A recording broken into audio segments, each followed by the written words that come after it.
Tens of thousands of African Americans, both slave and free, sided with the British in the Revolutionary War. Runaway slaves made up the majority of black Loyalists in the Revolutionary War. Free blacks already had their freedom and strove for more rights and respect, while slaves often saw little to gain from American liberty and more to gain from opposition to American independence.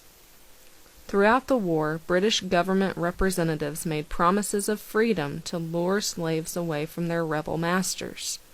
Lord Dunmore was the first on November 7, 1775.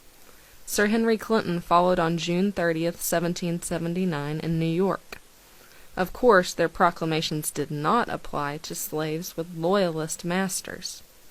Historians estimate that tens of thousands of black men and women chose to run to the British lines. These runaway slaves could not enlist as soldiers in the British Army. Unlike the Continental Army, the British Army was a professional service made up of career soldiers. The vast majority of blacks who served the king worked as laborers, not soldiers. The British valued black laborers for their work supporting and maintaining troops in the field. They served as teamsters, wagon drivers, guides, scouts, spies, and pioneers, clearing roads, felling trees, building bridges, and constructing fortifications. Military departments employed them as armorers, artificers, smiths, carpenters, and wheelwrights.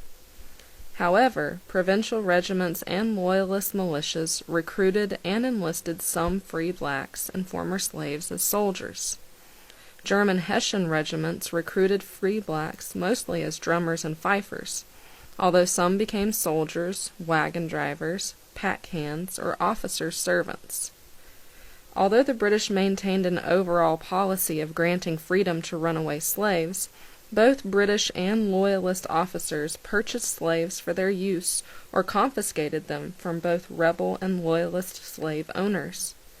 In late 1782, thousands of confiscated and runaway slaves found themselves on ships from Charleston to the British West Indies, where they were sold to sugar plantation owners. Only about 3,000 free blacks and former slaves, promised freedom, evacuated with the British Army from New York City in 1783.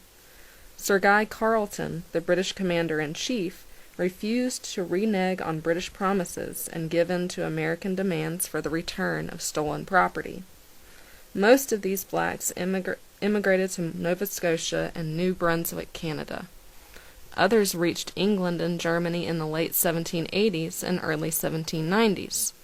Some later migrated to the Sierra Leone colony in Africa.